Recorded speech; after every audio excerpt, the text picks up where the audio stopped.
शुरू करते हैं। हर हर महादेव। चलो स्टार्ट करते हैं। फोकस करना। फर्स्ट एंड फॉरमोस्ट थिंग, जो कल होमवर्क दिया था मैंने उसको एक बार थोड़ा सा देख लेते हैं, ठीक है।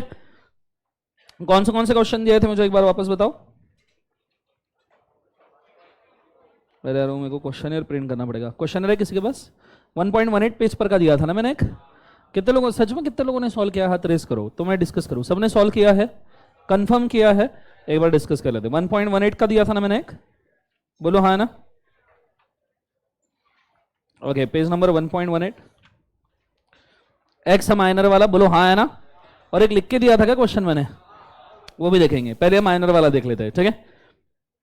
X a minor was studying in a M.Com in a college। M.Com कर रहा है ये, हमारा M.Com से मन भर गया जीवन में, M.Com कर रहा है। In college on 1st July 2019 he took a loan of rupees 1 lakh from B for payment of his college fees। Loan लिया बोले कॉलेज फीस भरने के लिए, ठीक है। And to purchase the books and agreed to repay back on 31st December 2000 and क्या बोले एक बार उसे 90। X possesses a asset worth rupees 9 lakh। On due date, X fails to pay back the loan to B. B now want to recover the loan from X out of his assets, referring to the provisions of the contract।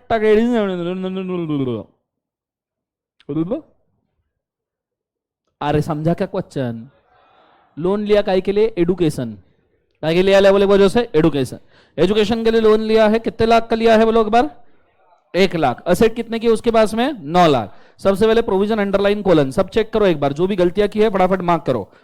Provision underline colon, जिसने underline नहीं किया answer काट दो पूरा, ठीक है। जिसने bracket के अंदर कॉन्ट्रैक्ट एक्ट 1872 नहीं लिखा है आंसर काट दो।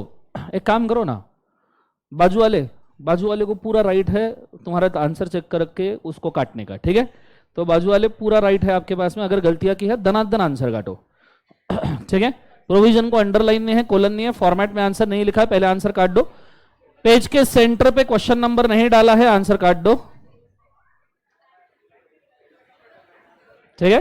पेज के सेंटर में क्वेश्चन नंबर नहीं डाला है, लेफ्ट मार्जिन में क्वेश्चन नंबर नहीं डाला है, आंसर काट दो।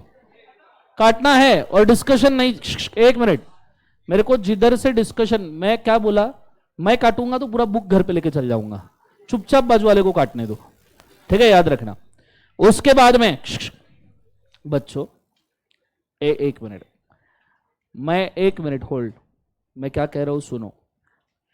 बिना लफ्ज का इस्तेमाल किए चुपचाप आंसर काटने का है। मेरे को जिस साइड से आवाज आएगी वहां के 2-4 लोगों को एक साथ खड़ा कर दूंगा अब मैं, ठीक है। और कोई किसी को रजिस्ट नहीं करेगा आंसर काटने के लिए। कटता है कटने दो, तुम्हारा अच्छा होगा, ठीक है। वापस से प्रोविजन अंडरलाइन कोलन, ब्रैकेट में इंडियन कॉन्ट्रैक्ट 1872। मेरे को किधर से भी आवाज नहीं आना चाहिए, ठीक है। नीचे पॉइंट नंबर 1 में आपने माइनर वाले सभी डिटेल्स लिखने, कल जो मैंने आपको लिखवा के दिए थे, याद है सबको? हाँ है ना। पहला point, contract with the minor is considered as केवल एक बार उसे void.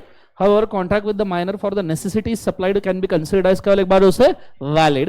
Point number 3, but the amount of such a contract can be recovered from the assets of the केवल एक बार उसे minor। So पहले इसमें void, दूसरे इसमें necessities वाला valid, और तीसरा assets में से आपको क्या करना है बोले एक बार उसे recover। चौथा, but you cannot make minor work। आपने माइनर को काम करवाने को नहीं लगाना है। कितने लोगों ने 4 पॉइंट जैसे के वैसे बोले वैसे लिखे हैं? चलो शानदार। बाकी लोगों ने क्यों नहीं लिखे? कल मैंने लिखवा के दिए थे ना माइनर वाले सभी पॉइंट चार्ट के अंदर। सो कहां गलती हो रही है आपकी, ठीक है। कृपया जिन्होंने जो पॉइंट मिस किया है रेड कलर के पेन से मार्क करके वहां पे ऐड कर दो फास्ट, ठीक है। किया सबने? बोलो हाँ या ना। उसके नीचे एक्सप्लेनेशन में, इन द गिवन केस, एक लाइन में केस खत्म होना चाहिए। In the given case X minor took a loan from किससे? X minor took a loan from किससे? कल बोलोगे जीवन में? बोलो फिर जल्दी। X minor took a loan from किससे? B of rupees 1 lakh for the education as a necessity and have assets of 9 lakh. Full stop. सब फैक्ट्स मेंशन हो गए एक झटके में। वापस सुन लो, जिनको ड्राफ्टिंग नहीं आता वो कृपया ड्राफ्ट करके लिख लो इसको। X minor took a loan from B of rupees 1 lakh for educational necessity and he have a asset of कितना बोले एक बाजू से? 9 lakh. Point number 2, as the loan is for the education, for the necessity, the contract is considered as valid and such a 1 lakh rupees can be recovered from the assets of the minor, that is 9 lakh। Clear है concept? Point number 3, add करना है, नहीं करना है कोई दिक्कत नहीं। B can recover ₹1 lakh from the assets of 9 lakh. बोलो हाँ या ना। ऐसा एक्सप्लेनेशन कितने लोगों ने लिखा है अच्छे से? चलो सांडदार। ऐसा एक अब समझ में आ रहा है आंसर राइटिंग का फायदा क्या होता है।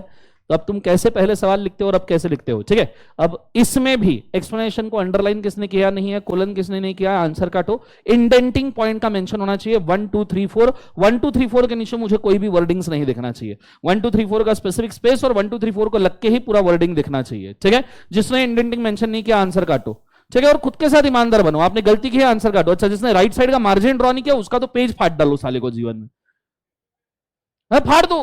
कोई कोई रहम दिल कुछ कुछ नहीं, फाड़ डालो पेज जीवन में, ठीक है। उसके नीचे अब उन्होंने सवाल क्या पूछा है, referring to provisions of contract right decide B would succeed. मुझे बताओ बी सक्सेसफुल होगा या नहीं होगा, होगा या नहीं होगा।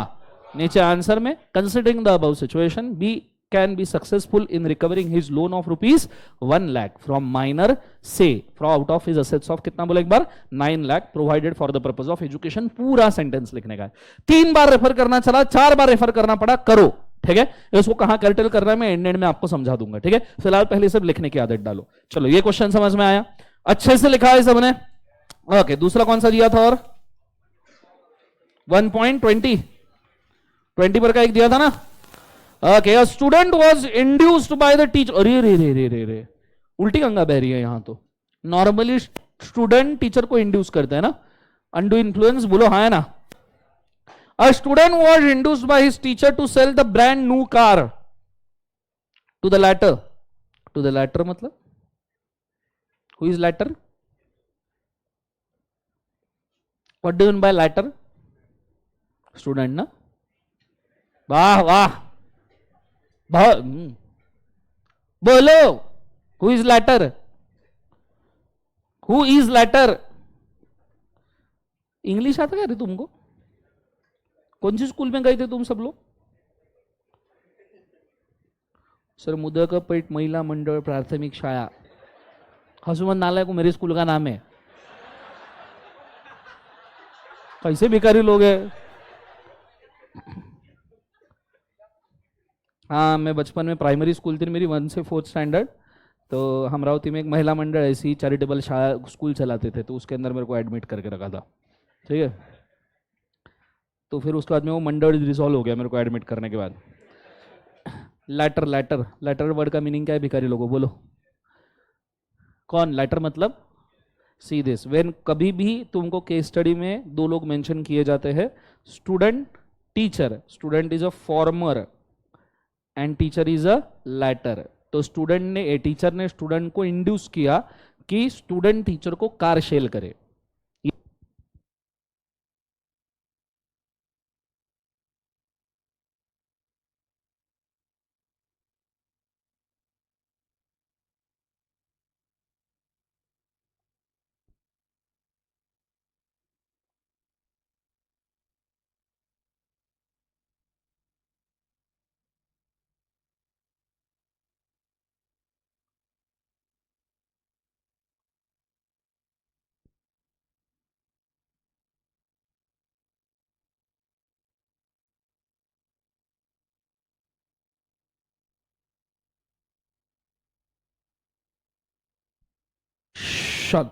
टू बाय किसने बोले एक बार उसे? लैटर। जोर से बोलो। लैटर का मतलब कौन होता है यहां बोले एक बार उसे? टीचर। टीचर ने स्टूडेंट्स को ल्योर किया कि स्टूडेंट उसकी कार टीचर को बेच डाले। समझ में आ रहा है? अरे बोलो ना हाँ या ना। आगे, at less than a purchase price to source more marks in the examination. अरे रे रे रे रे रे, किसके पास आईफोन है क्या? तो आई कैन इंड्यूस यू, मेरे को 10 रुपए में बेच दे, ठीक है। मोर मार्क्स इन काय में बोले एक बार से एग्जाम। नीचे accordingly the car was sold, ठीक है, कार सेल आउट कर दिया। The father of the student persuaded him to sue his teacher. अरे रे रे रे रे रे, स्टूडेंट स्यूड टीचर, स्टूडेंट ने टीचर के ऊपर ए रे नालायक लोगो, state on what ground student can sue the teacher. कितने बार और बोला ना, 10 बार लिखो सू टीचर करके। तो मुझे एक बात बताओ, यहां स्टूडेंट टीचर के ऊपर केस कर सकता है क्या? हाँ या ना? Case is of undo influence. What is undo influence? क्या लिखा प्रोविजन में? क्या लिखा अंडू इन्फ्लुएंस में? आंसर राइटिंग पॉइंट है क्या तुम्हारे पास? कहां से निकाले? इधर से ना, क्वेश्चन से कॉपी की सर, ये नीचे जो लिखा कॉपी कर लिया सर, और क्या करेंगे जीवन में भिखारी लोग। क्या लिखा अंडू इन्फ्लुएंस में? तुम्हारे आंसर बच्चों ऐसे आने चाहिए कि इससे भयंकर बेटर हो जाए। ये कुछ नहीं है, इंस्टीट्यूट ने कॉपी पेस्ट किया है। तुमको मैंने फॉर्मेट का ऐसा स्किल दिया है कि तुम अगर ईमानदारी से इज्जत से लिखो ना, तो इससे भी बेटर आंसर बाहर आ सकते हैं। कंसेप्ट समझ में आ रहा है? तो इसको कॉपी करके खुद की स्किल को बर्बाद ना करे। समझ में आ रहा है? मैं जैसे बोल रहा हूं वैसा ध्यान रखना। मैंने कल तुमको अंडू इन्फ्लुएंस के आंसर राइटिंग पॉइंट दिए थे, पर तुमने थोड़ा सा ध्यान दिया होगा तो। कहां दिए थे? डिफरेंस में। मैंने कोएर्शन अंडू इन्फ्लुएंस के डिफरेंस के अंदर अंडू इन्फ्लुएंस के पॉइंट्स दिए थे। आप उसको कन्वर्ट करके भी बहुत प्यार से जो रिलेवेंट है वो लिख सकते थे। समझ में आ रहा है? बोलो नालायक हो, कितने लोगों ने ऐसा ट्राई किया, डिफरेंस में से पॉइंट निकाले? ये देखो शानदार। ऐसा चाहिए जीवन में। बाकी लोगों ने क्यों नहीं निकाले? आपके बाजू में बैठे वाला बंदा अगर ये कर सकता है तो आप क्यों नहीं कर सकते? खुद से सवाल पूछो एक बार, ठीक है? तो थोड़ा अलर्ट रहो। It's just a matter of perception. Clear है कंसेप्ट? चलो पॉइंट नंबर 1 में लिखना, the undue influence means where one party uses the power of the relation to क्या dominate the will of the क्या बोले एक बार उसे other party and take the advantage। तो ऐसे सिचुएशन में उसे क्या कहा जाता है? बोले एक बार उसे undue influence। Point number 2, under the undue influence the contract is voidable at the option of the aggrieved party। at the option of क्या बोले एक बार उसे aggrieved party। कंसेप्ट तीसरा, the aggrieved party can also claim a damages under the undue influence। Clear है? he can avoid the contract as well as he can claim damages। ये 3 point भी अगर आपने लिख दिए तो भी आपका काम हो गया, आपको बाकी कुछ लिखने की जरूरत नहीं है। बाकी मैंने अंडू इन्फ्लुएंस में और डिफरेंशियल पॉइंट लिख के दिया, दैट आई नो, पर उसकी यहां पे जरूरत नहीं है क्योंकि हमको टू द पॉइंट जाने का है। क्लियर है? फिर ये कितने लोगों ने लिखा ऐसा? एटलीस्ट 2-3 पॉइंट ऐसे।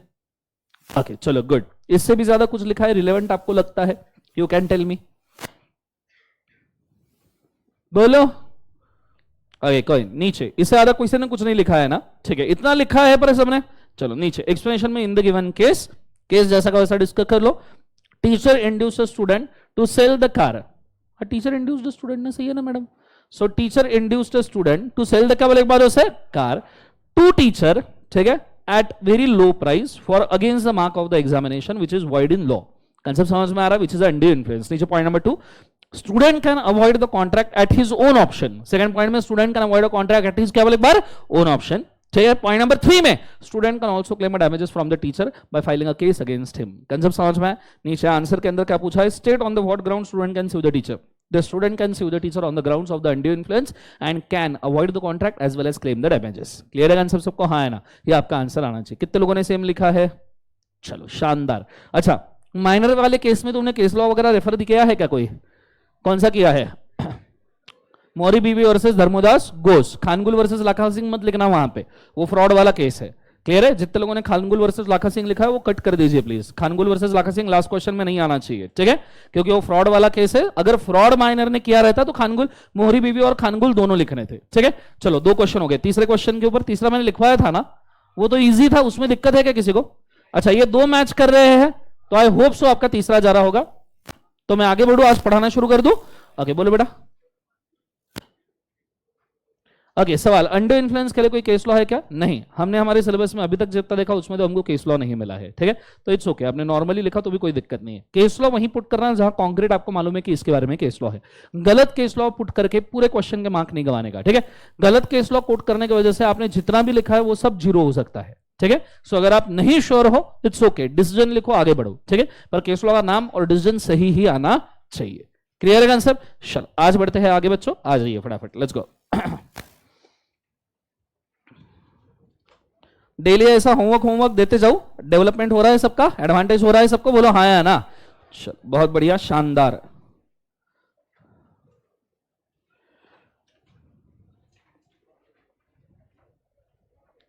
ओरी बाप रे, आज तो मजा आने वाला है। पूछो क्यों? एकदम जबरदस्त।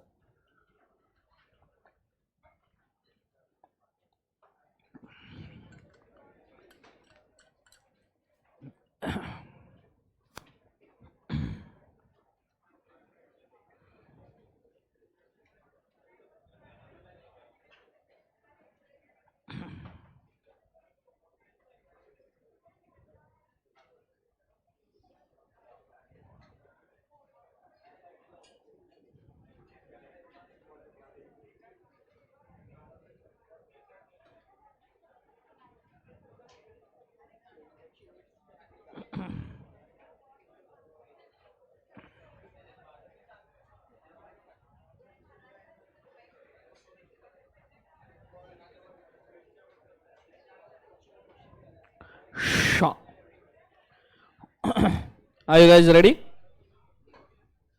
बोलो हाँ या ना। चलो स्टार्ट करते हैं, फोकस कीजिएगा अच्छे से, बोर्ड के ऊपर ध्यान दीजिएगा।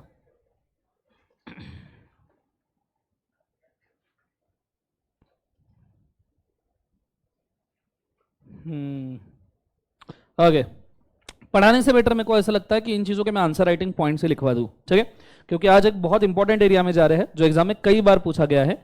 एरिया का आपका नाम है that is legality of object and consideration, जिसके अंदर आज हम पढ़ने वाले हैं agreement against public policy. Clear है कॉन्सेप्ट? तो रजिस्टर के अंदर हेडिंग डालिए एग्रीमेंट अगेंस्ट पब्लिक पॉलिसी। बहुत सारा आज कुछ लिखवा के दूंगा, ठीक है?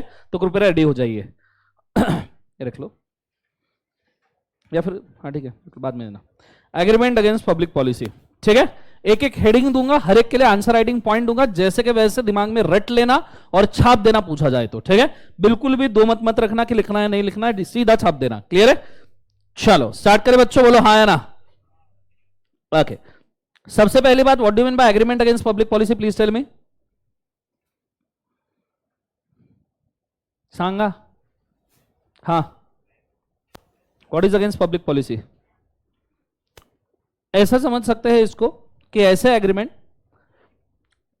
जब हम कहते हैं ना, प्रॉब्लम क्या होता है जब हम कहते हैं एग्रीमेंट अगेंस्ट पब्लिक पॉलिसी, बहुत सारे बच्चों को ये लगता है कि ये पब्लिक के खिलाफ वाले है। Wrong assumption. ये एग्रीमेंट पब्लिक के खिलाफ नहीं है, बट नेचुरली सोसाइटी में क्या चलना चाहिए, ये एग्रीमेंट्स उसके बाहर है, उस पैरामीटर के बाहर है। अब इसमें अलग अलग टाइप के, हाँ ऐसा नहीं कह रहा हूं कि सारे के सारे पैरामीटर्स के बारे, हाँ कुछ पब्लिक के अगेंस्ट है, जैसे कि agreement with the align enemy, ये टोटली पब्लिक के अगेंस्ट है।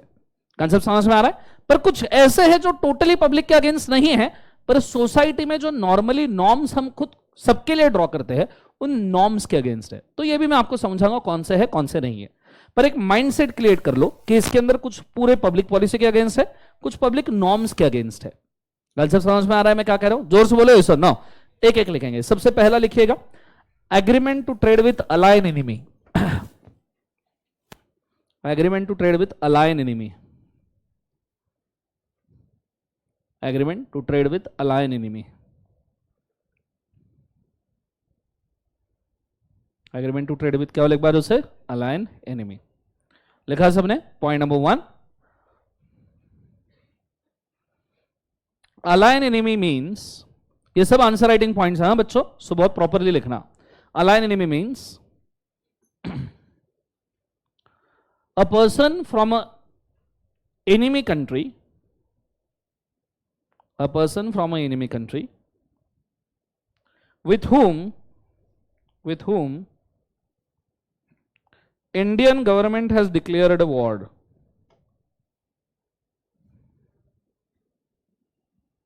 with whom Indian government has declared a war,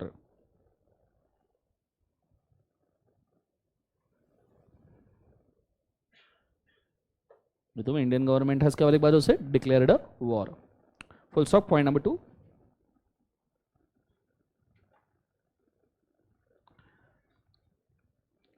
there are two reasons for avoiding such a contract. There are two reasons for avoiding contract with such a person.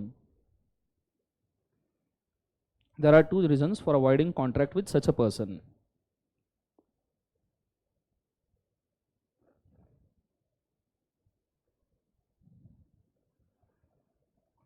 Avoiding contract with such a person. Point number A, indenting करके बकायदा, आलतू फालतू point number इधर उधर मत लिखना, ठीक है? Point number ए,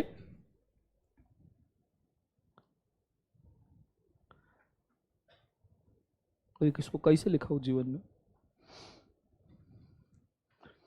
ऐसी चीजें आती तो मेरे को टेंशन आ जाता है।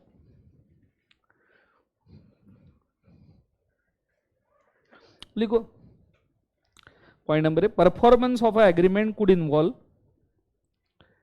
Performance of the agreement could involve commercial intercourse, नालायक लोग भिखारी, performance of the agreement could involve commercial intercourse with enemy,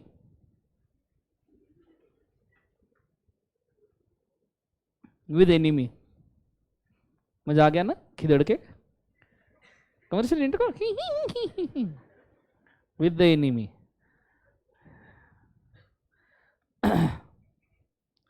Point number B.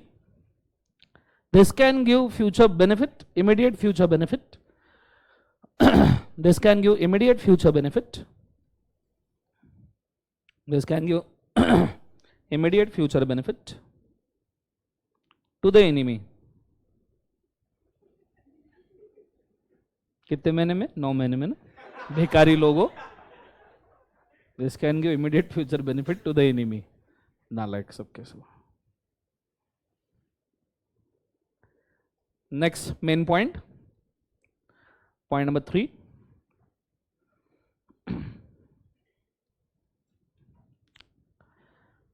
The contract can result into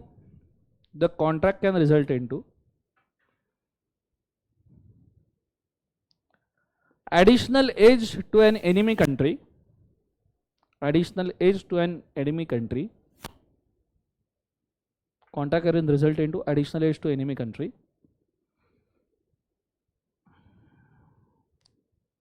Additional age to enemy country in warfare activities. In warfare activities.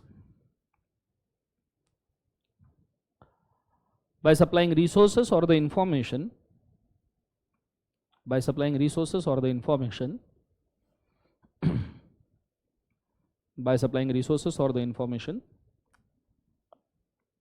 That is why it is void. That is why it is void. That is why it is void. लिख लिया सबने? Next heading. पहला समझ में आया align enemy? अच्छा, ये समझाने की जरूरत है या सबको ऑलरेडी समझ में आ रहा है? आ रहा है. दूसरा लिखवाऊं? चलो. Point number second heading. Agreement to commit a crime. Agreement to commit a crime. Example बताओ ऐसे एग्रीमेंट्स का प्लीज. सुपारी मैन. कल बनाया था ना सुपारी मैन? बोलो हाँ है ना. किडनैपिंग. किडनैपिंग का कॉन्ट्रैक्ट दे दिया. बोलो हाँ है ना. अरे ऐसा ना. सो लिखना point number 1. Where the consideration of the agreement, where consideration of the agreement is to commit a crime,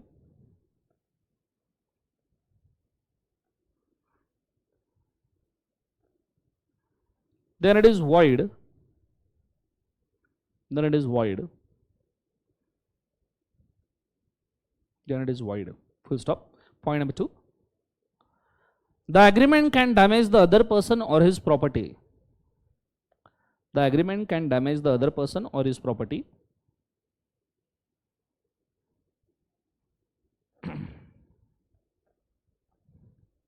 The agreement can damage the other person or his property without his assent.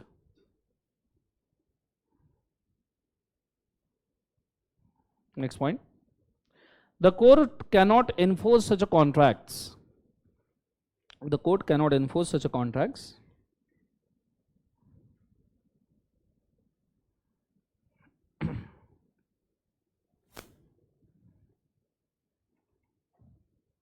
court cannot enforce such a contracts. Full stop. Next point.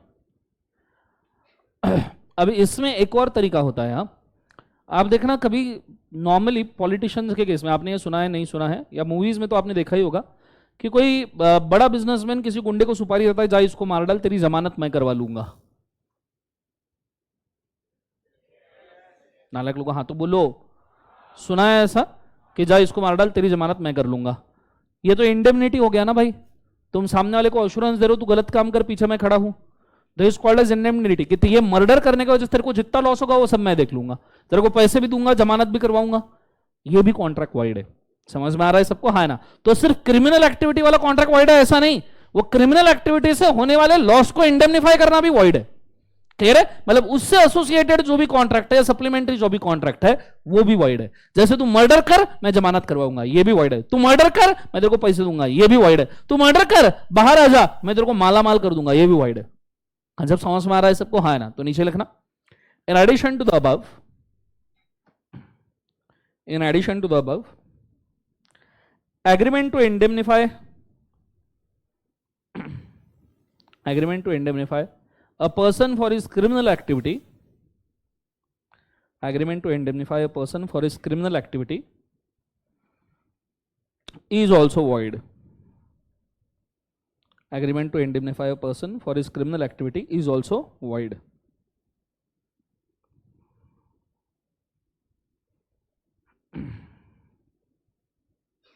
समझ में आ रहा है सबको? हाँ है ना? जोर से बोलो, नीचे एग्जाम्पल लिख लो. सुपारी देना और बेल करवाना. हिंदी में लिखना, हिंदी में लिखो, पर तुम्हें याद रहना चाहिए. सुपारी देना, बेल करवाना.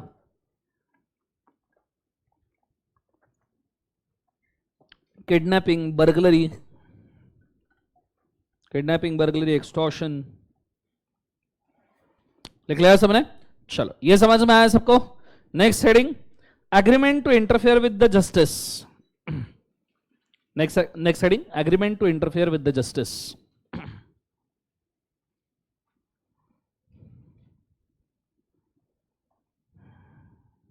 एग्रीमेंट टू इंटरफेयर विद क्या बोले एक बार उसे? Justice.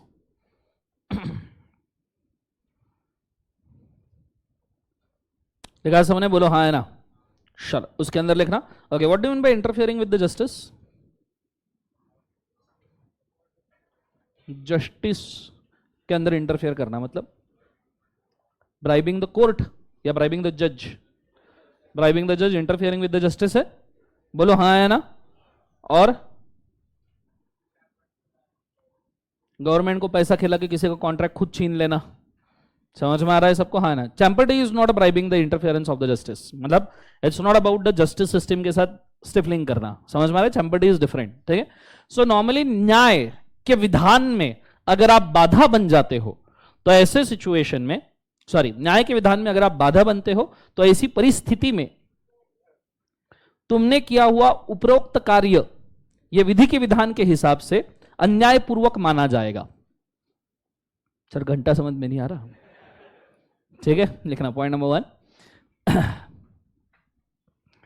Interfering with the justice means, interfering with the justice means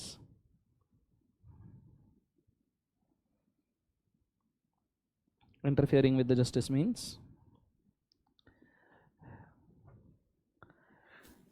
stifling with the prosecutions. Stifling with the prosecutions. What is stifling? छेड़खानी करना. Stifling with the prosecutions, bracket में लिख लो छेड़छाड़, छेड़खानी. नालायक अच्छा सोच जिंदगी के अंदर, छेड़छाड़ बुरी तो स्टिफलिंग विद द प्रोसिक्यूशंस और ब्राइबिंग द जूरी और जज, और ब्राइबिंग द जूरी और जज, ब्राइबिंग द जूरी और जज, और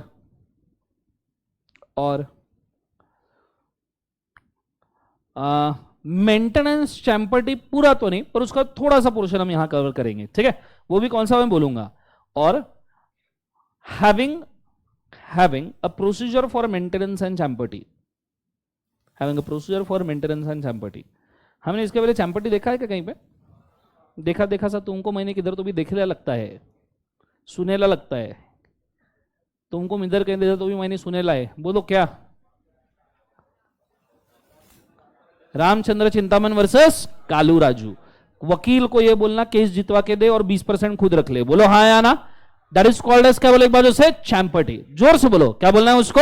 चैम्पर्टी. कंसेप्ट समझ में आ रहा है सबको? हाँ या ना? जोर से बोलो हाँ या ना? चलो, बहुत बढ़िया. नीचे लिखना आपने क्या लिखा? Part of maintenance and champerty लिखा ना? बोलो हाँ या ना? चलो next point, next main point.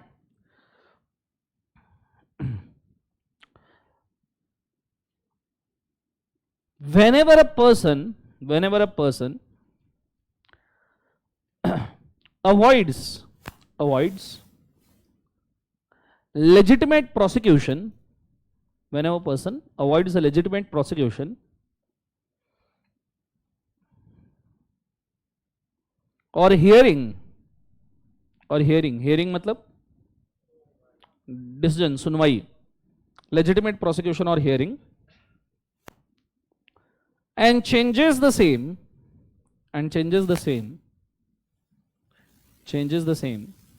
as per his own need,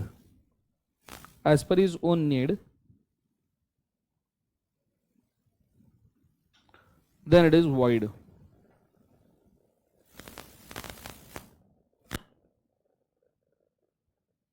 ठीक है, then it is void, full stop. लिख लिया सबने? Okay, next one, champerty maintenance हम अलग से लिखने वाले, तब मैं आपको वापस से समझाऊंगा, डोंट वरी। नेक्स्ट वाला हेडिंग दीजिएगा, agreement in restraint of legal proceedings.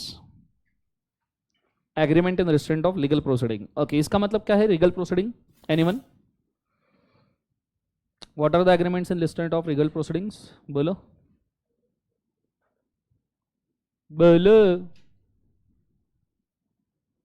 अच्छा, व्हाट इज लीगल प्रोसीडिंग? क्या? कानून के हाथ लंबे होते हैं? और लंबे हाथों का क्या? बोलो, काले कानून के हाथ लंबे होते हैं तो उसका क्या करे? हाँ बोलो, अगेंस्ट लीगल प्रोसीडिंग मतलब? ओके, लीगल प्रोसीडिंग का मतलब समझ में आता है? What is legal proceeding? कानूनी कार्यवाही, लीगल कानूनी, प्रोसीडिंग कार्रवाई, समझ में आ रहा है? कानूनी कार्रवाई में क्या क्या आता है? अब जैसे तुमने वो मूवी देखा है क्या, वो वाला? अरे वो वाला नहीं, भिखारी लोगों, वो मूवी देखा क्या? हाँ सर, नालायक। स्पेशल 26 अजय देवगन वाला देखा है? उसके अंदर वो रेड मारने जाता है, अक्षय कुमार वाला, माय मिस्टेक, और अजय देवगन का रेड करके ऐसा ही एक मूवी आया था, मैं मेरे कंफ्यूज हो गया क्या जीवन में? हाँ, दोनों मूवीज में आपने देखना कि जब भी ये लोग रेड मारते थे ना, तो ये सामने वाला पर्सन जिसके ऊपर रेड मारते थे उसका टेलीफोन वेलीफोन सब सब सब सब सब डिसमेंटल कर देते थे। बोलो हाँ है ना? फिर भी जो पॉलिटिशियन था रेड मूवी में खास करके, वो मोटा मोटा सा, वो जो पॉलिटिशियन था वो फिर भी इधर उधर से कुछ तो भी काढ़ा कर रहा था कि दंगे भड़काना, 4-5 लोगों को मारने बुलाना। बोलो हाँ है ना? वो जो इन्वेस्टिगेशन रेड ऑफिसर है उसका सुपारी दे डालना। अब ये जितनी भी चीजें ये लोग करते हैं ना रेड मारने के बाद में, रेड से बचे या रेड के प्रोसीडिंग से बचे, those are all called as agreement in restraint of legal proceeding. एक बार कानूनी कार्रवाई आपके ऊपर शुरू हो गई तो आपने चुपचाप बाजू में बैठ जाना चाहिए। आपने उसके अंदर इंटरफेयर करने का या उसको रोकने का कोई भी कोशिश नहीं करना चाहिए, अदरवाइज आपकी पिनलाइजेशन और स्ट्रांग हो सकती है। अब वो मूवी है, मूवी में कुछ भी दिखा सकते हैं, पर रेड इतनी कुछ ये नहीं होती, ठीक है? उसमें थोड़ा सा ज्यादा सेंटी ही दिखा देते हैं, पर रेड करने वाले ऐसे फालतू वाले लोग नहीं रहते, एकदम ईमानदार वाले लोग होते हैं, ठीक है? मतलब जो एकदम छान छान के वहां पे पहुंचते हैं, वैसे वाले लोग होते हैं। और उन्होंने एक बार रेड कर दिया मतलब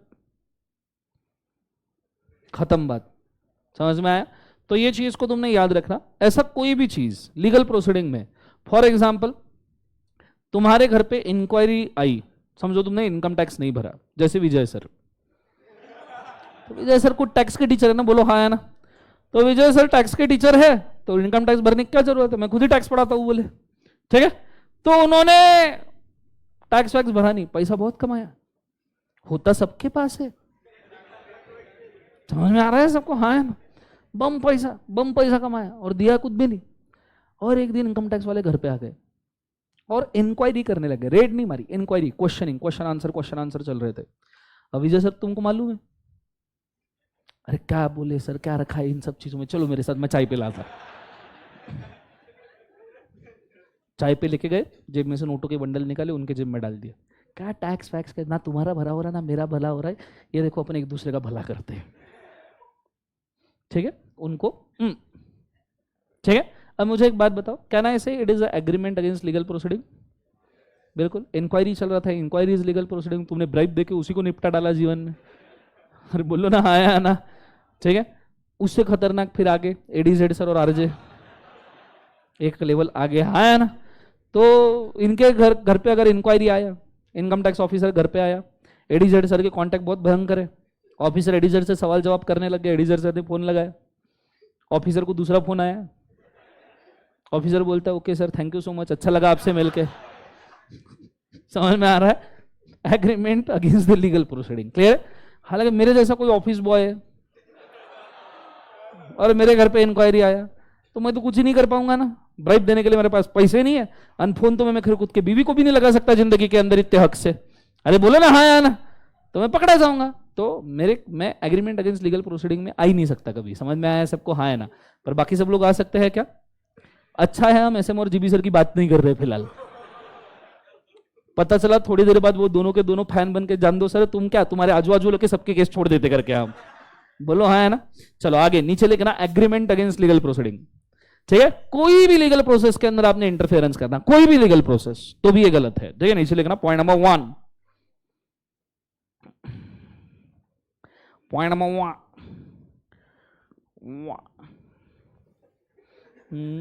क्या हुआ? an agreement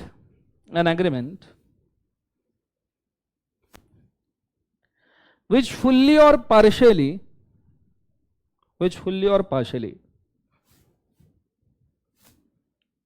prohibits a government officer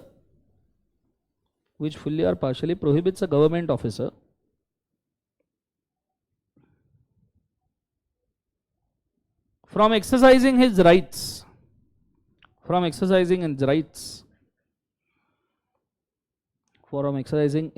or doing his duty is void. For example, bribing officer to inquiry,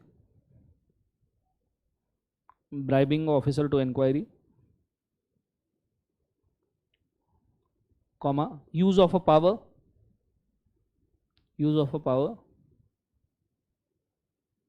to stop the inquiries,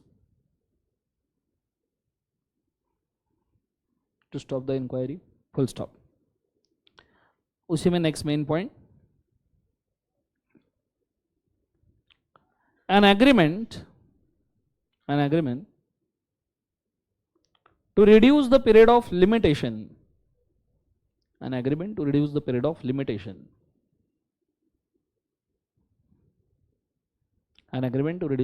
क्या लिख बाद उसे, लिमिटेशन पीरियड मतलब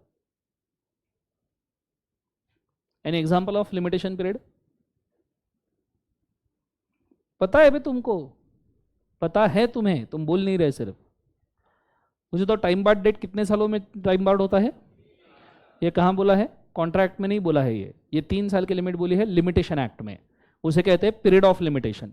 अब समझो तुमने किसी के साथ एग्रीमेंट किया कि टाइम बार्ड डेट ये 3 साल बाद नहीं 10 साल बाद होगा, तो इससे का सच में 10 साल हो जाएगा? It is against legal proceeding. Concept समझ में आ रहा है? ऐसे लिमिटेशन एक्ट में और भी कुछ टाइम पीरियड दिए हुए हैं, तो कोई भी टाइम पीरियड चेंज करने की अगर आपने कोशिश की जो लॉ ने बोला है, that is agreement against legal proceeding. Clear है concept?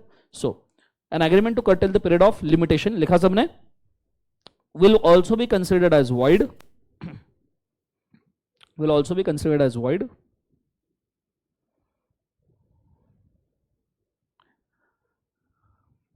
and original period will be considered, original period will be considered, full stop।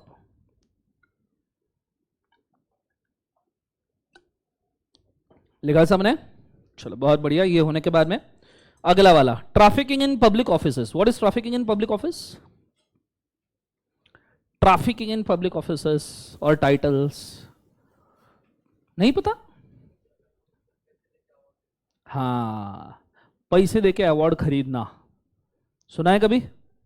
जोर से बोले सर। नो, आपको पता है Indira Gandhi, Rajiv Gandhi and if I am not wrong Pandit Jawaharlal Nehru, ये 3 लोगों ने खुद प्रधानमंत्री होने के बावजूद भी खुद ही के उन प्रधानमंत्री के कार्यकाल में खुद ही को भारत रत्न दे दिया।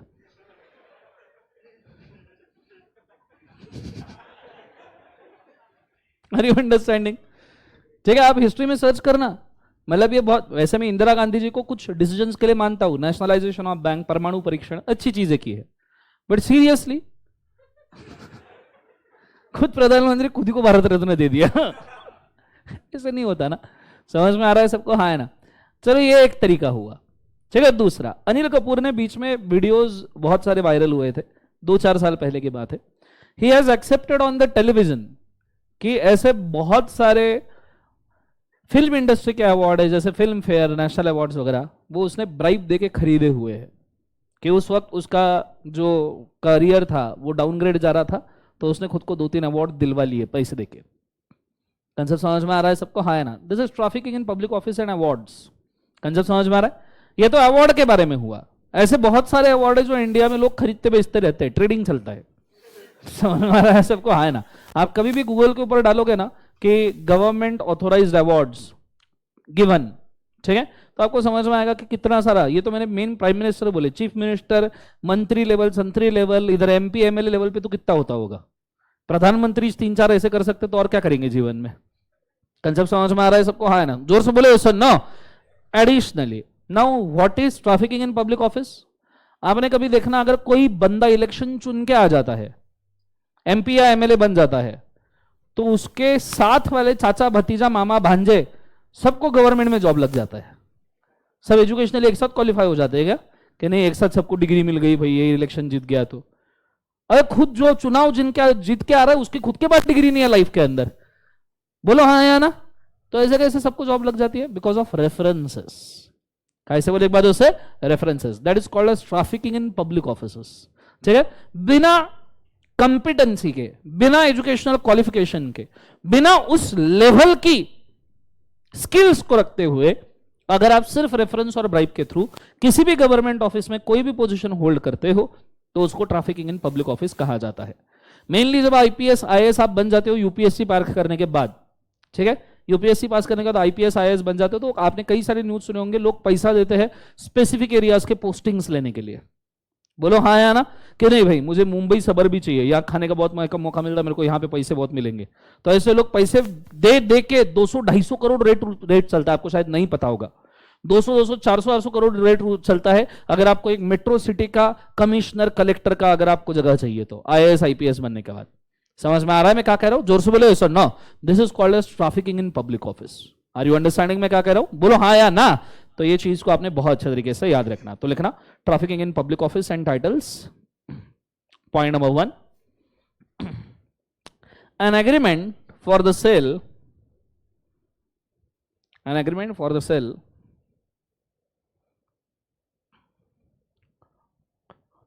or a transfer to a public office, for a sale or transfer to a public office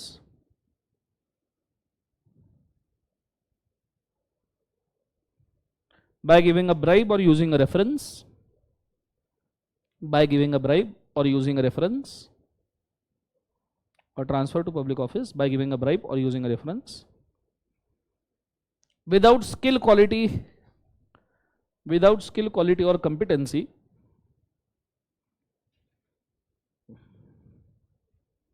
without skill, quality or competency, is void in law, is void in law.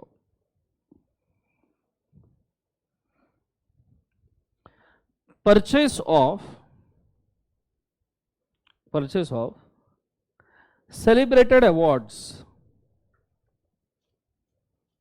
purchase of celebrated awards for public recognition, purchase of celebrated awards for public recognition,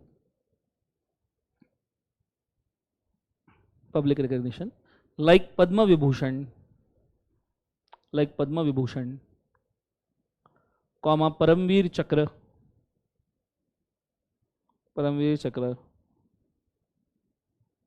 etc.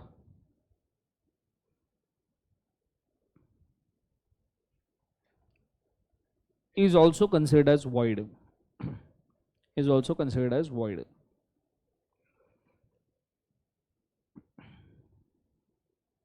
Full stop लिख लिया सबने? Next one, अगला heading, agreement oppose to duty. Agreement opposed to duty, ये एकदम simple है, छोटा छोटा आएगा इसमें। What is oppose to duty? What is agreement oppose to duty? कितने लोग ऐसे बहुत दूर से आते हैं गाड़ी चलाते हुए प्रेस्टीज पॉइंट पे? एनीवन? नाम बोलो बेटा तुम्हारा। श्रेयस, श्रेया। श्रेया कहां से आते हो बेटा?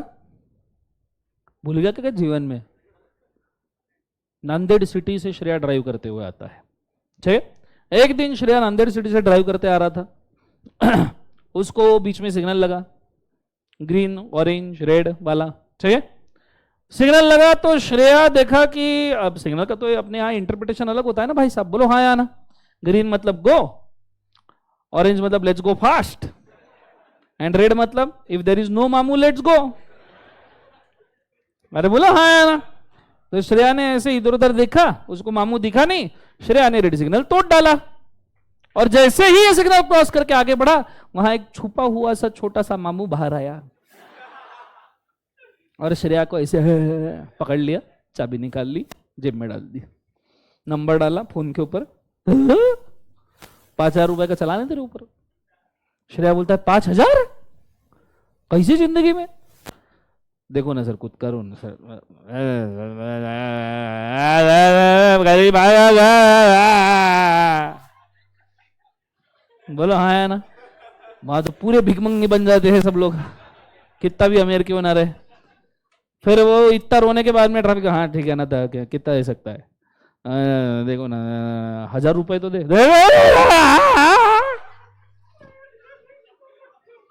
बोलो हाँ है ना। अच्छा 500 दे दे,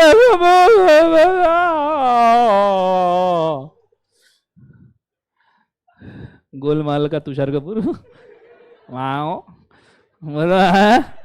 और उसके बाद तो कुत्तों दे सर, 100 रुपए, 100 रुपए, 5,000 का चालान, 100 रुपए, तो हरी पत्ते निकाले, ब्लू दे 100 रुपए, okay done, agreement oppose to the duty, ठीक है। ट्रैफिक पुलिस बेचारा खुद का काम कर रहा था, चालान फाड़ के इसके ऊपर, ये बंदे ने पत्ती निकाली, जेब में डाल दी, अपोज टू ड्यूटी। उसकी ड्यूटी क्या थी? चालान फाड़ना। इसने चालान फाड़ने दिया गया, गला बड़े जोर जोर से फाड़ा वहां पे। कैंसर समझ में आ रहा है सबको? हाँ है ना। Simple example, agreement oppose to duty. Duty क्या थी, तुमने करवाया क्या? आइडिया समझ में आ रहा है सबको? हाँ है ना। जोर से बोलो यस नो, तो लिखना उसके अंदर पॉइंट वहां।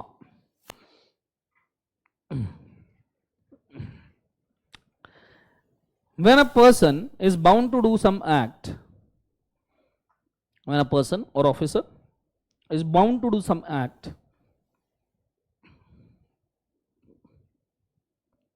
bound to do some act as per law, as per law, as per law, another person makes an agreement, another person makes an agreement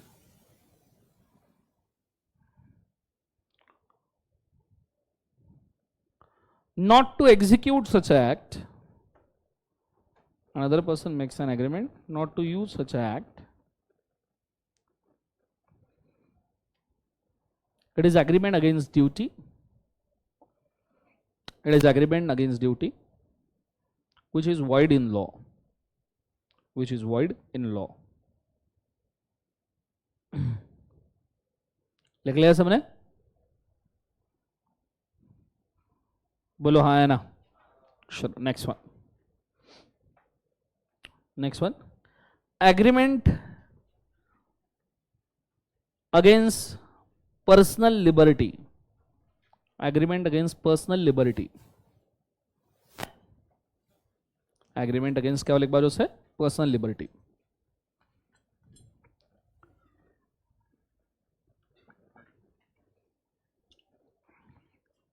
freedom of speech सुना है सबने? उसके नाम पे लोग क्या क्या नहीं बोल रहे आजकल कि फ्रीडम ऑफ स्पीच है, तो वो नारे देना शुरू, भारत तेरे टुकड़े होंगे वगैरह, है ना, अफजल गुरु वगैरह वाला केस, बोलो हाँ है ना। अब बेसिकली फ्रीडम ऑफ स्पीच, अभी वो राइट काफी सारे रिस्ट्रिक्ट कर रहे हैं कि अगर आप एंटी नेशनल चीजें बोलते हो फ्रीडम ऑफ स्पीच में तो आपको रोक दिया जाएगा, लेकिन आपको आपकी पर्सनल लिबर्टी है। What is personal liberty? आज अगर आप ये सोचो कि मेरे को अभी उठ के दिल्ली जाके, दिल्ली में पार्टी शार्टी करके रात को वापस आना है, तो can surely do that, there is no law restricting you for the same. Are you understanding मैं क्या कह रहा हूं? जोर से बोलो सर नो। अब ये लिबर्टी नहीं तो क्या है? अभी तुम ये डिसाइड करो मेरे को किसी भी होटल में पूना में जाके खाना खाना है, ठीक है, प्रोवाइडेड पैसा जेब में हो उतना, ठीक है, या फिर बर्तन घसने की ताकत, तो दोनों में से कुछ भी चलेगा। सो आप जाके खाना खा सकते हो, this is a personal liberty. आप अगर ये सोच रहे हो मेरे को ये मूवी देखना है, मेरे को तमिल तेलुगु मूवी देखना है, या ना रसकला माइंड इट, अभी वो रजनीकांत की आई ना जेलर, बोलो हाँ या ना, तुमको मूवी देखना है तमिल तेलुगु, तुमको कोई रोक नहीं सकता, दूसरी भाषा की है, दूसरे प्रांत की है, डजंट मैटर, आप ये सब चीजें कर सकते हो क्योंकि आपको कॉन्स्टिट्यूशन ऑफ इंडिया ने राइट दिया है to behave at your liberty. Concept समझ में आ रहा है सबको? हाँ है ना? जोर से बोले सुनो। अब किसी ने अगर आपकी किडनैपिंग का कॉन्ट्रैक्ट दे दिया, आपको बंद करके एक रूम में जमा कर लिया, मुझे एक बात बताओ, ये आपके लिबर्टी के खिलाफ होगा या नहीं होगा? जोर से बोले सुनो। रात को जब तुम 1-2 बजे सैटरडे नाइट को सैटरडे करते हुए बाहर निकलते हो और उधर से एक पुलिस आ जाता है, क्या करता रे? काही नाही सर, काही नाही, घरीच चाललो होतो. कोणाच्या घरी चालला होता तो? काही नाही सर, माझ्या चेहऱ्याकडे पाहून वाटतं का कोणाच्या दुसऱ्याच्या घरी जाईल मी म्हणून? अब तुम लिबर्टी रात को 1:30 बजे दिखाओगे अभी पुलिस को, तो ऑब्वियसली डैमेज होगा या नहीं होगा? बोलो हाँ या ना? सो एक बात याद रखना, अब ये एग्रीमेंट बोला तो गया है कॉन्ट्रैक्ट में कि agreement against personal liberty is void, ठीक है? पर पर्सनल लिबर्टी किस हद तक के ये भी समझना बहुत जरूरी है. If your liberty is damaging a nationality, if your liberty is damaging the other person's liberty, if your liberty is damaging the sentiments of other religion, if your liberty is damaging the national interest or unity of the India, तो liberty वाले contract, वो जो आप contract कर रहे हो liberty वाले, वो सब वॉइड है, ठीक है? क्योंकि वो किसी ना किसी को, नेशनल इंटरेस्ट को, रिलीजन को या किसी पर्सन को डैमेज कर रहे हैं. नहीं तो पर्सनल लिबर्टी करके, वो उत्तर प्रदेश में केस हुआ था ना, शादी में सब लोग डांस कर रहे थे और उत्तर प्रदेश शादी डांस कट्टा चलाना is very normal. Discount discount discount, तो शादी में डांस करते करते उन्होंने गोलियां चलाई, दूल्हे को ही लग गई. हाँ, केस हुआ ये उत्तर प्रदेश में, आप गूगल करके देखो. शादी में दोस्त लोग कट्टा चलाते, दूल्हा ही उड़ा दिया जीवन में. घोड़े पे बैठा था वो. समझ में आ रहा है? अब मुझे एक बात बताओ, ऐसे सिचुएशन में तुम्हारी पर्सनल लिबर्टी काम में आएगी क्या? तो आपको एक मार्जिन समझ में आना चाहिए या एक एरिया समझ में आना चाहिए. पर्सनल लिबर्टी किस हद तक, क्या भारत तेरे टुकड़े होंगे बोलना किसी यूनिवर्सिटी में पर्सनल लिबर्टी है? किसी रिलीजन, किसी भी रिलीजन के खिलाफ कुछ भी गलत बोलना, क्या ये पर्सनल लिबर्टी है? किसी भी पर्सन को डैमेज हो ऐसी कोई भी एक्टिविटी करना क्योंकि तुम लिबरल हो, क्या ये लिबर्टी है? नहीं. कंसेप्ट समझ में आ रहा है सबको? हाँ है ना? जोर से बोलो सर नो. किसी भी बंदे के सेंटिमेंट, आजकल वो बहुत ज्यादा चल रहा है. कौन सा वो क्या कहते हैं उसको, वो नहीं क्या, ही शी वाला केस. ही शी बोले हमको दे, बोलो दे. हम ही ना, ही है ना शी, हमको दे बोलो, आर करके ना. ठीक है, वो उनको लगता है उनके सेंटिमेंट है, but we should also take care कि हाँ भाई तू तेरा देख, हम हमारा देखेंगे. We are not interfering with each other. Again one more thing, homosexuality अभी वो लीगलाइज कर दिया गया है इंडिया में. तो ये भी बात उतनी ही सच है कि ऐसे चीजें बोल के किसी की होमोसेक्सुअल लिबर्टी को डैमेज करना, ये भी सही नहीं है ना. कंसेप्ट समझ में आ रहा है सबको? हाँ ना? जोर से बोले सर नो. सो लिबर्टी के खिलाफ के एग्रीमेंट वॉइड है, आई नो, पर किस हद तक के लिबर्टी होना चाहिए इसका भी डेफिनेशन बहुत जरूरी है. कंसेप्ट समझ में आ रहा है मैं क्या कह रहा हूं? जोर से बोले सर नो. प्राइमरीली ये वाले एंगल को मैं कॉन्ट्रैक्ट एक्ट के पर्सनली बहुत ज्यादा एग्री नहीं करता, क्योंकि आप देखो जहां पब्लिक इकट्ठा आती है, जहां बहुत सारे लोग, हम बचपन से पढ़ते आ रहे हैं कि मानुस हा सामाजिक प्राणी आहे. बड़ा होके पता चल रहा है कि सिर्फ प्राणी ही आहे. बोलो आया ना? अब जब हम बोलते हैं मानुस सामाजिक प्राणी, and when you are living in a society, तो ऑब्वियस सी बात है कि आपको खुद की लिबर्टी को कई बार साइड में रख के दूसरों का भी इंटरेस्ट कंसीडर करना चाहिए. That's why I personally totally not agree with this. Not ऐसा कि इसके अगेंस्ट भी हो, बट कुछ हद तक के लिबर्टी की डेफिनेशन सही है और कुछ हद तक के लिबर्टी के बाहर जाना गलत है. कंसेप्ट समझ में आ रहा है सबको? हाँ है ना? बट स्टिल मैं तो मार्क्स नहीं देने वाला. मार्क्स कौन देने वाला है? जय आईसीएआई. बोलो जय आईसीएआई. बोलो जय IC AB, institute of chartered accountants of Bharat ना.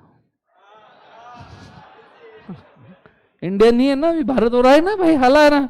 तो लिखो नीचे एग्रीमेंट अगेंस्ट पर्सनल लिबर्टी, लिखना point number 1. an agreement against a personal liberty of any person, an agreement against a personal liberty of any person personal liberty of क्या लिख बाद उसे, any person, और डैमेजिंग हिज लिबर्टी, और damaging his liberty is void, is void. Constitution, point number 2, Constitution has given right of a personal freedom, Constitution have given a right of a personal freedom or freedom of speech, or freedom of speech to an individual, freedom of speech to an individual, which should not be damaged, which should not be damaged, full stop. लिख लिया सबने? Done everybody? बोलो हाँ है ना. Next one, अगला वाला कौन सा है? Agreement in restraint of marriage. ये याद होगा तुमको नालायक को. बोलो हाँ है ना. Any example of agreement in restraint of marriage? बोलो कोई एक तो एग्जाम्पल बोलो. Agreement in restraint of dowry. Dowry तो इज फॉर मैरिज बेटा, रिस्ट्रेंट नहीं. शादी में जरूर आना. कब कर रहा है? ओके ध्यान देना. Agreement in restraint of marriage का एग्जाम्पल, पूरा ध्यान बोर्ड पे. ठीक है, are you guys ready? Kat का एंड विकी का चालू है. नहीं शादी हो गई भिखारी. चालू है बोले, शादी हो गई अभी, चालू है बोले. कैट का और विकी का अफेयर था, समझो क्या था. कैट और विकी का जब अफेयर था तो पिक्चर में आ गया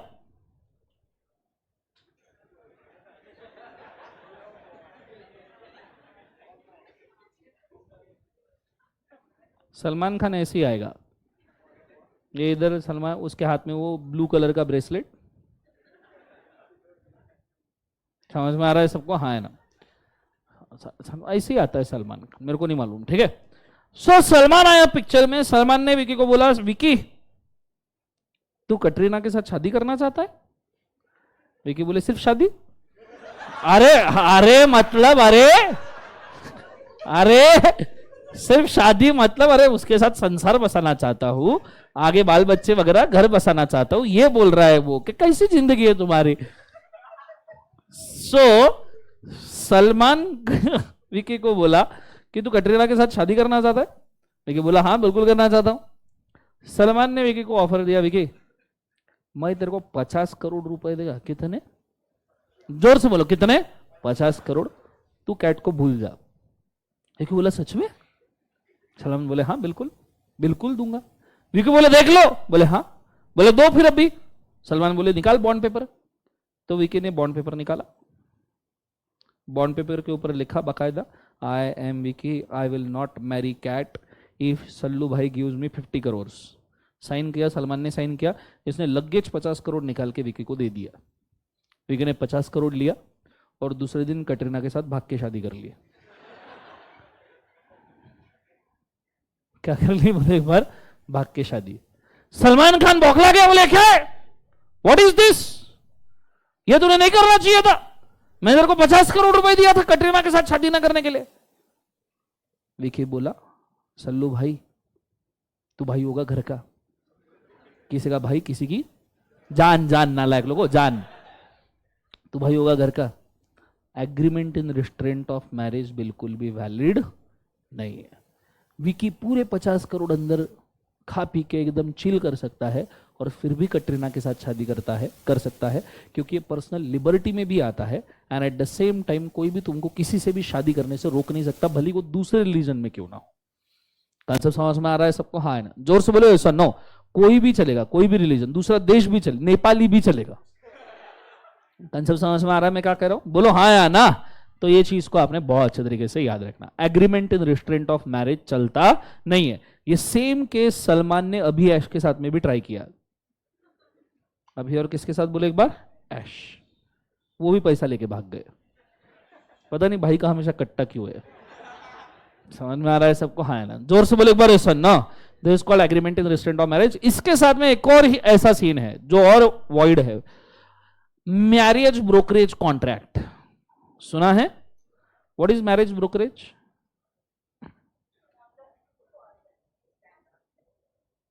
क्या इधर से कैसा आवाज आ रही है? ये म्यूट नहीं किया है क्या?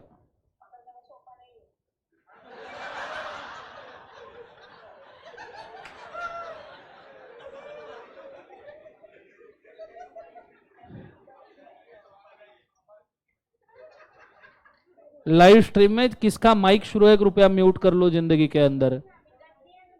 अरे घर के सब झगड़े सुनाई दे रहे हैं यहां पे।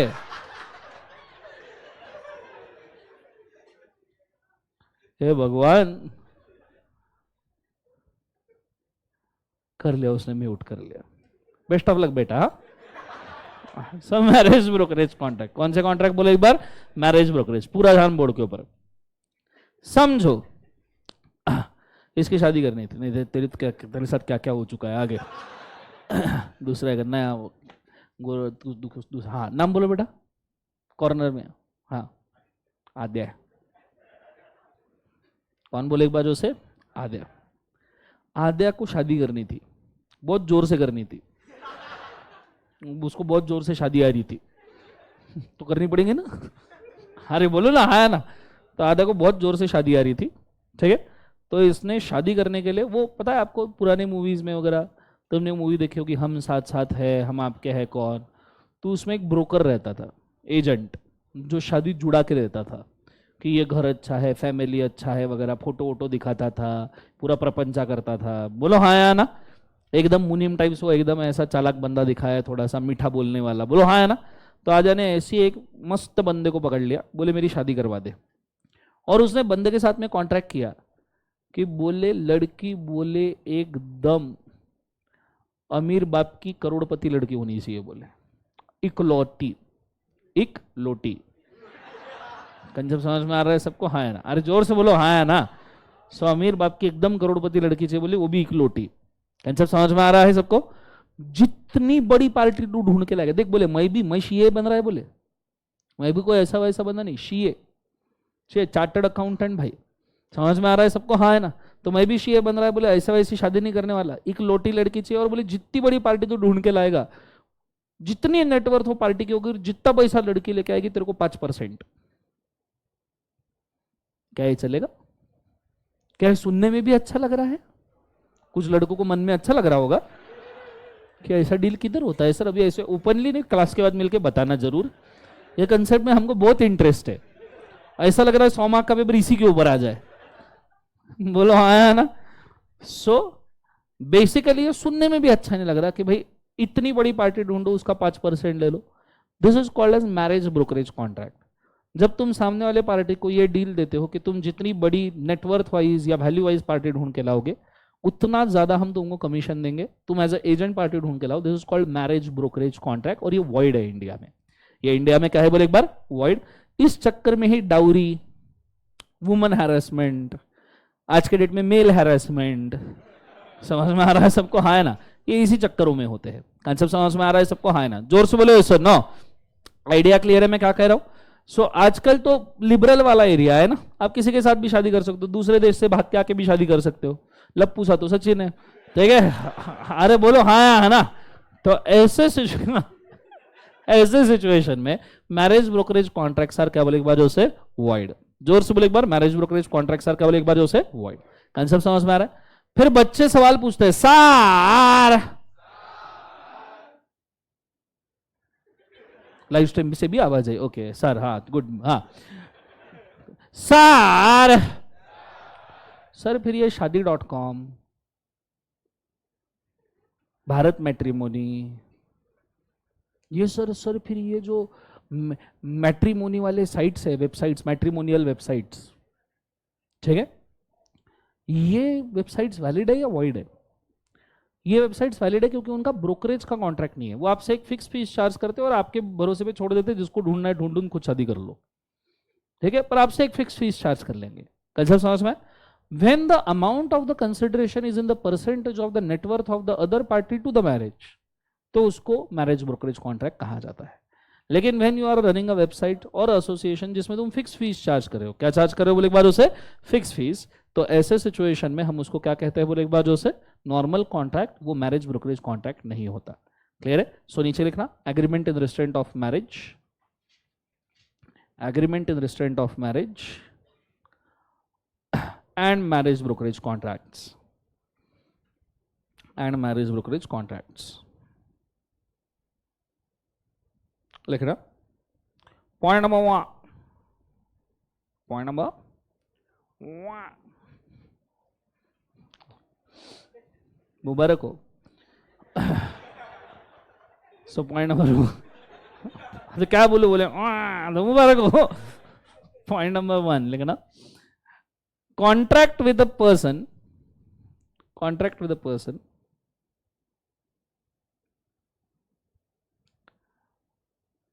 to go against his marriage, to go against his marriage or avoiding his marriage, or avoiding his marriage is void in law, is void in law, full stop. Point number 2, such a person can claim all consideration of such a contract, can claim all consideration of such a contract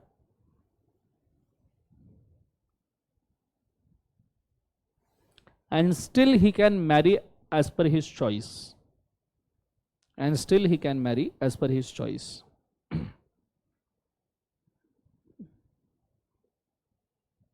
Still he can marry as per his केवल एक बार choice, full stop. Next point, making a contract to find, making a contract to find a party with the huge net worth, making a contract to find a party with the huge net worth for the purpose of marriage,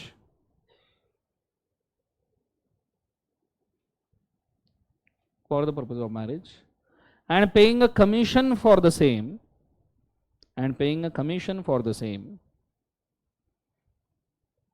is also void, is also void. Paying a commission for the same is also केवल एक बार void. Concept समझ में आ रहा है सबका? जोर से बोलो yes or no. एक और statement, making an agreement with a person, making an agreement with a person not to carry his marital duties. What is marital duties? सांसारिक कार्य। अरे भिखारी लोगों, अच्छा सोचो, कुछ तो भी अलग अच्छा सोच लो। अलग लोग marital duties, not to carry his marital duties is also void. समझो, भाई ने अभिषेक को पैसे दिए कि तू आज रात से घर पे नहीं जाएगा, तो मुझे एक बार तो वैलिड कॉन्ट्रैक्ट होगा क्या? नहीं। मैरिटल ड्यूटीज के अपोज वाला कोई भी कॉन्ट्रैक्ट क्या होता है बोले बाजू से वॉइड। कंसेप्ट समझ में आ रहा है मैं क्या कह रहा हूं? जोर से बोलो यस और नो। ओके, नेक्स्ट वन, अगला heading, agreement in restraint of trade. सुना है? बहुत सुना होगा, है ना? Agreement in restraint of trade.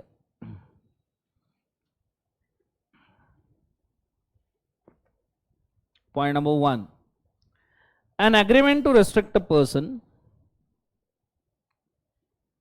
an agreement to restrict a person from doing any trade or business, an agreement to restrict a person from doing any trade or business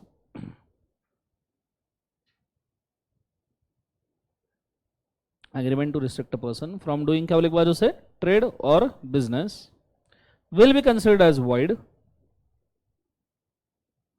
will be considered as void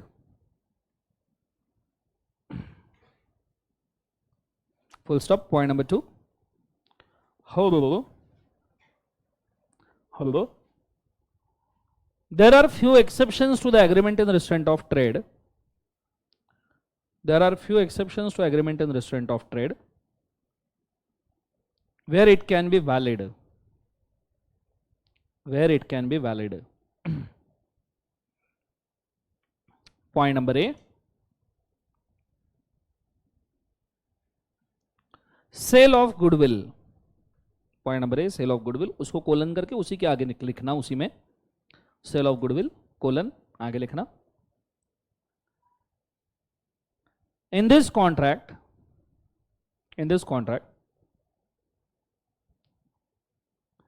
when one person sells his goodwill to another, when one person sells his goodwill to the another for business,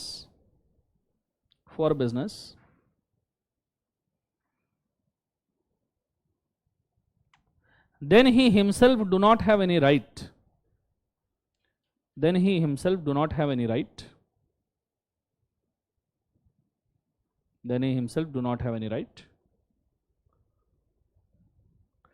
To do the same business in the same name.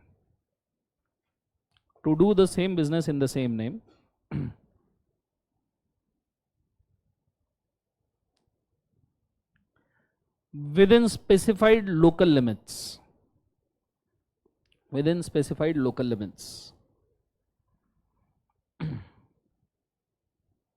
Specified केवल एक बार local limits for specified time. For specified time.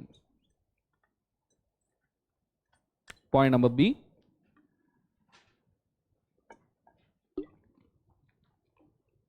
A partnership firm can put a restriction on the existing partner. Point B. A partnership firm can put a restriction on existing partner or outgoing partner. A partnership firm can put a restriction on existing partner or outgoing partner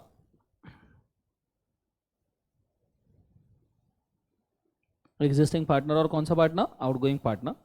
not to do the similar business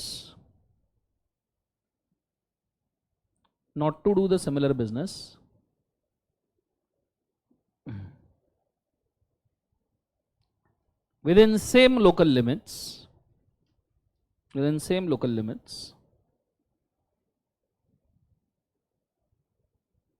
up to certain time. Within same local limits up to certain क्या बोले एक बार उसे time. मतलब आप existing और new partner, मतलब जो आउटगोइंग पार्टनर है उसके ऊपर बोल सकते हो कि आप ये बिजनेस इतने समय तक इस जगह में नहीं कर पाओगे, वो वैलिड है. हाँ, next one, point number C. An employer of the company, an employer of the firm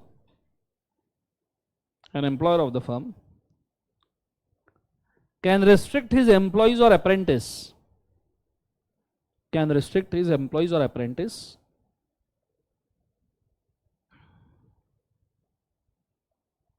from doing a similar business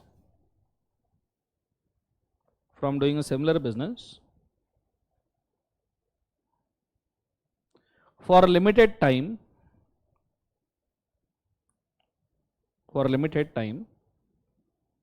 within limited area.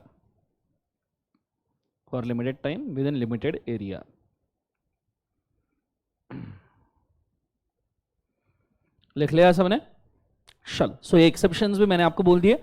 Mainly ये सभी एक्सेप्शन को स्टार मार्क करके रखना, मैक्सिमम सवाल आपको इसके ऊपर आएंगे. ठीक है, सभी एक्सेप्शन काम के है. नेक्स्ट वाला अगला हेडिंग मेन, वेजरिंग एग्रीमेंट्स. अच्छा, अनसर्टन एग्रीमेंट्स हमने देखा है ना ऑलरेडी. मीनिंग जिसका अनसर्टन है, ए ने बी को ऑयल सेल किया, कौन सा ऑयल, किस बात के लिए, कुछ याद आया? वो देखा है नीचे. Wagering agreement. What is wagering agreement? World cup शुरू होने वाला है, आईपीएल में क्या करते हैं लोग? सट्टा. वेजरिंग एग्रीमेंट इसके केवल एक बाजू से सट्टा. मुझे तो इंडिया में सट्टा लीगल है क्या? नहीं है. तो ड्रीम 11 क्या है? ड्रीम 11 वो लीगलाइज सट्टा ही है जीवन में. ये सब मिलके हमको पागल बना रहे हैं. समझ में आ रहा है? लिखो, An agreement to give money or money is worth. An agreement to give money or money is worth.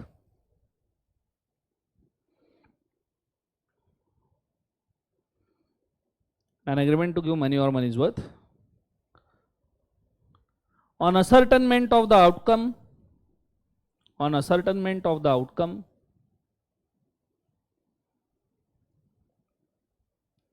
of uncertain future events, on ascertainment of the outcome of uncertain future events,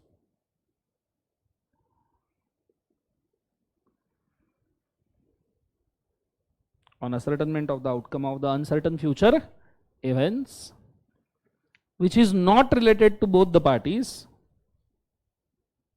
which is not related to both the parties, which is not related to both the parties, is a wagering agreement. Is a wagering agreement. इसको हम क्या कहते हैं? Wagering agreement. Full stop. For example, betting. Betting. Lottery wagering है क्या?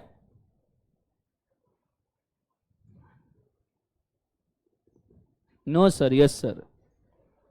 Lottery wagering है या नहीं है? है या नहीं है?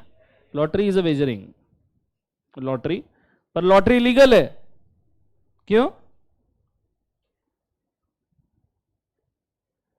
छोटे लेवल पे सट्टा है, पर बोले चलता है. इतको से चलता ना, वैसा वाला केस है. ठीक है. एकदम बड़े लेवल के सट्टा खेलना अलाउड नहीं है. छोटे छोटे ऊपर ऊपर से. अरे मतलब छोटे छोटे लेवल के सट्टा. आइडिया क्लियर है मैं क्या कह रहा हूं? जोर से बोलो हाँ है ना. ये चीज को याद रखना. ठीक है. सो यहाँ agreement against to public policy होता है खत्म. कल जब समझ में आ रहा है. चलो आज का होमवर्क दे दूं मैं. एक बार बुक दो मुझे. ज्यादा सवाल सॉल्व कर सकते हो या 3 इनफ है? या 1-2 बढ़ा दूं जीवन में? चलो लिखो पेज नंबर क्या है?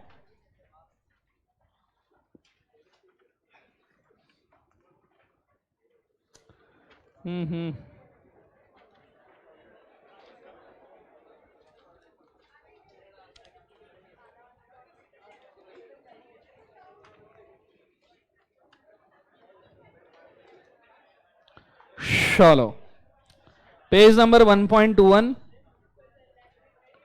1.1 के ऊपर एसएम का सवाल है, स्टडी मैट का, वो ले लेना. उसके बाद में 1.1 पे एक ही सवाल है वे, कौन सा क्या है? 1.1 1.21 काय माणूस है हा. उसके बाद में नेक्स्ट वाला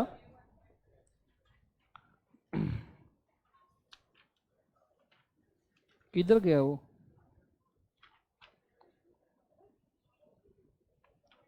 पेज नंबर 1.22.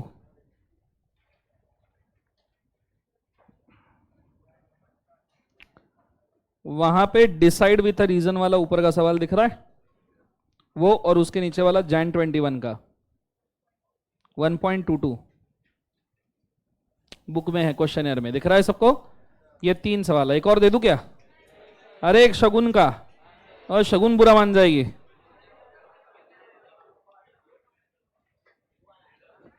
तीन कर लोगे?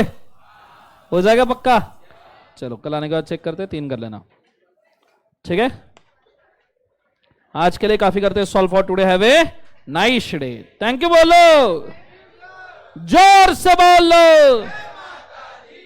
ओके. कोई भी शंका, कुशंका, लघु शंका, दीर्घ शंका हो आ जाओ, सॉल्व करवा दूंगा.